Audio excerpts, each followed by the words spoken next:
इंद्र ने 10 श्लोकों में भगवान की स्तुति की है। अब कल हमने भगवान को 56 भोग लगाए थे, तो कोई जानता है कि भगवान को 56 भोग क्यों लगाए थे?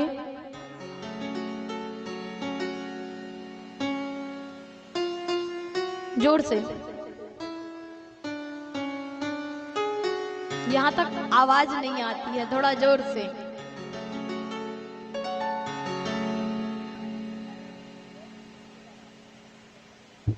हाँ, क्या है, जो हमारे कृष्ण कन्हैया थे उनको मैया 8 बार भोजन कराती थी दिन में,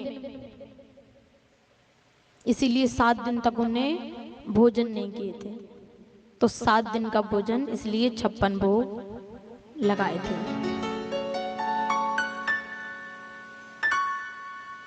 अब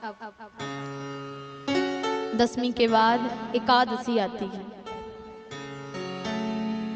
तो नंद बाबा एकादशी का व्रत करते हैं। तो रात्रि में उनको भ्रम हो जाता है कि सुबह हो गई है, ब्रह्म मुहूर्त हो गया है।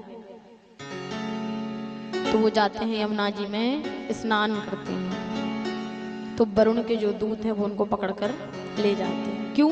क्योंकि रात्रि में नदी इत्यादि में स्नान करना वर्जित है, क्योंकि जल के देवता वरुण देव विश्राम करते हैं, तो रात्रि में स्नान नहीं करना चाहिए।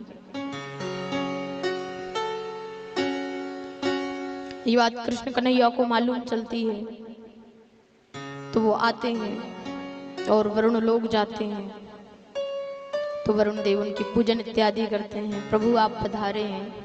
तो वो कहे महाराज हमारी तो तुम पूजा कर रहे हो और हमारे पिताजी को बांध के रखे हो। बोले कहाँ हैं आपके पिताजी? वो कहे वो हैं। अच्छा महाराज, हमसे गलती हो गई है, हमें नहीं मालूम था कि ये आपके पिताजी हैं। तो ऐसे ही वैश्वत मनु में ये जो पुत्र थे उनका नाम था राजा अम्बरीश। ये भी एकादशी का व्रत करते थे, भगवान नारायण की उपासना करते थे। एक दिन वो एकादशी का व्रत था, वो उपवास थे, तो अचानक से दुर्वासा ऋषि आते हैं। तो वो कहते हैं कि राजन तुम व्रत का पारायण मत करना, हम भी भोजन करेंगे। तो वो कहते हैं ठीक है महाराज। अब वो ऋषि चले जाते हैं स्नान के लिए, स्नान करते हैं, भजन करते हैं, ध्यान लग जाता है, तो समय निकलने लगता है। सिर्फ एक घड़ी शेष बची थी, अगर वो व्रत नहीं खोलते तो उनका व्रत टूट जाता, इसलिए व्रत का पारायण करना जरूरी रहता है। तो कुछ और विद्वान थे, उन्होंने कहा एक काम करो, भगवान का चन्नामृत ले लो, बाकी फिर वो आएंगे तो फिर भोजन पवा लेना और आप भी पा लेना। तो वो भगवान का चन्नामृत का पान करते हैं। इतने में दुर्वासा ऋषि आ जाते, उनको लगा इन्हें व्रत का उपवास खोल लिया है। तो वो बहुत क्रोधित होते हैं कि तुमने एक तो हमको निमंत्रण दिया भोजन का और हमारे आए बिना ही तुमने भोजन कर लिया। तो वो अपनी जटा फेंकते हैं जमीन पर, उससे कृत्या पैदा होती है। तो भगवान का सुदर्शन चक्र उस कृत्या को भस्म कर देता है और दुर्वासा ऋषि का पीछा करता है। अब दुर्वासा ऋषि भाग रहे हैं जान बचा के, भगवान का सुदर्शन चक्र है तो कौन रक्षा कर पाए। तो वो ब्रह्मा जी के पास जाते हैं, भोलेनाथ के पास जाते हैं, तो वो कहते हैं तुम भगवान विष्णु के पास जाओ, वही तुम्हारी रक्षा कर सकते हैं, उनके अलावा आप कोई नहीं कर सकता।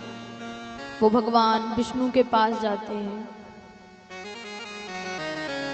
तो भगवान विष्णु कहते हैं कि दुर्वासा ऋषि तुम अम्बरीश के पास जाओ, राजा अम्बरीश के पास, और उससे क्षमा मांगो, तभी ये मेरा सुदर्शन चक्र शांत होगा। तो वो जाते हैं पृथ्वी लोक पर, राजा अम्बरीश के पास पहुंचते हैं, क्षमा मांगते हैं, और फिर राजा अम्बरीश सुदर्शन चक्र से प्रार्थना करते हैं और वो शांत हो जाता है। फिर वो बताते हैं कि महाराज मैंने उपवास नहीं खोला था, मैंने तो सिर्फ भगवान का चन्नामृत लेकर के पारायण किया था, ताकि जो घड़ी शेष बची थी उस व्रत का अपमान नहीं हो।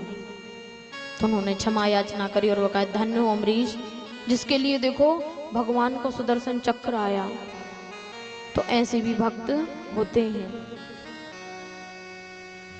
अब जब कृष्ण कन्हैया उन्हें वापस लेकर आते हैं तो सब ग्वाल बाल सोचते हैं कि भाई ये नदी में डूब गए थे और ये बाहर लेकर आ रहे हैं बिल्कुल सही सलामत। तो सब पूछते हैं, अरे कन्हैया कहाँ चले गए थे तुम्हारे बाबा?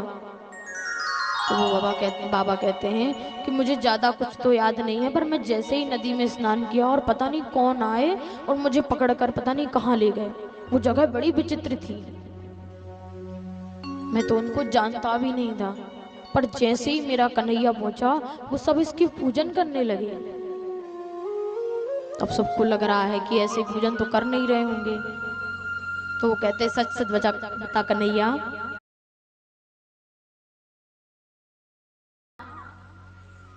तो वो बोलते हैं अच्छा अगर मैं भगवान हुआ तो तुम क्या करोगे? तो वो बोले हम कुछ ज्यादा कुछ नहीं करेंगे, बस तू हमें अपना बैकुंठ दिखा दे, उसके अलावा हमें